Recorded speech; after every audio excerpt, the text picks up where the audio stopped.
I was gonna post this to TikTok, but I know they be playing with me. And besides, this story right here deserves to go on Slutacious Behavior. So about a month ago, I met this chick, and I met her boyfriend. Well, let me rephrase that. I met this chick, and I met her side piece. I introduced them to my boyfriend.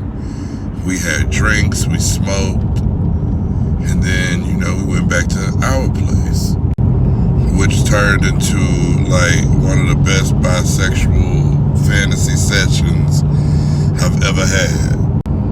And maybe about a week or two later, she introduces us to her boyfriend, her real boyfriend. She tells me, don't mention my side piece. He know about my side piece, but he don't know that he came down here with me. So don't mention him. I said, oh, okay, no problem. Now her and her boyfriend apparently have like a tumultuous relationship. They be having DV and all type of shit. So we had a repeat session, like with her and her boyfriend. Now it wasn't as high as the one with her and her side piece, but still, it was a high session. And being that I videoed a little bit, and he videoed a little bit, the boyfriend did, we exchanged numbers to exchange the videos. So he calls me this week and tells me that, he has another chick that he wants to bring to the spot. I'm like, okay, cool. He also explains to me that the original chick that I saw him with is not his girlfriend. She's his side piece. And that the chick that he's bringing is his actual girlfriend. And I thought to myself, I said, well, damn, she has a side piece. And she introduced you as the boyfriend. So, but you're not her boyfriend. You have a girlfriend. And she's actually the side piece.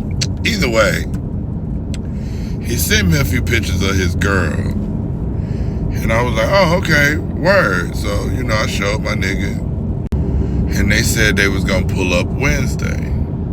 But then, all of a sudden, they was like, well, we in town. You mind if we pull up and at least smoke? That way you can meet my girl. And my nigga didn't get off until maybe like 2 hours from now. So I called him and let him know, look, these motherfuckers done pulled up to the spot. We're gonna smoke and drink a little bit, but they'll be here when you get here. He was like, okay, cool. Now here I am walking around in my house like I'm Hugh Hefner with my bathrobe on, a nice blunt, and my slippers and shit. And I'm pouring up shots for the company, passing blunts and shit. And she moves into trying to swallow this pipe. She was like, have you ever been swallowed? And real deal swallowed your boy. And being that it was his chick, I decided, let me play fluffer for a minute. So I ate a little bit, got a little head, Hell, I even ate him a little bit, but I ain't get no head. But I contributed. So when it was my time up for bat, he was like, jump on in there, Winston, get you some. I was like, all right. So I get it. And I started doing my thug diggity. She busted once. She busted twice. She busted 3 times. He got up off the bed and went and sat over there in the chair and started smoking and looking like she might have busted like 1 or 2 more times and then turned into a full-fledged waterfall and started skiing and shit. He hopped out the chair. He said, y'all might as well exchange numbers and shit. I don't mind. You know, I don't even feel like taking your ass home, bitch. I said, bro, what's wrong? He was like, she seemed to be enjoying your dick more than mine. She ain't even trying to fuck with me no more.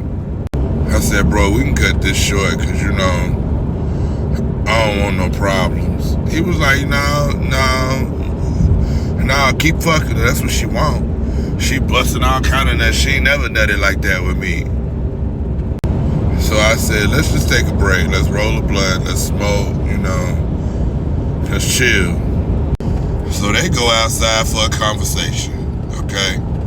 Now I'm looking out the window, hoping there ain't no domestic violence going on in my motherfucking driveway.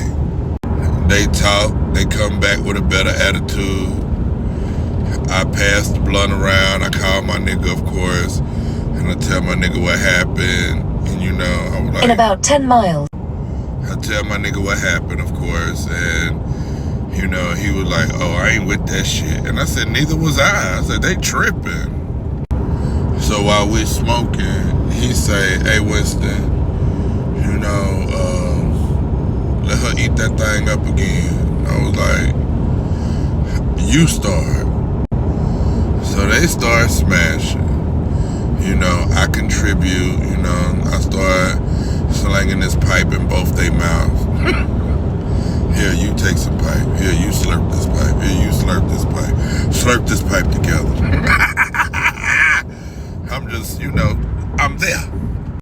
He tell her, after you bust one for me, I'ma let Winston get back in it. She never did bust a nut, but he did. So here go my dumb ass. Let me tap in. So I tap in.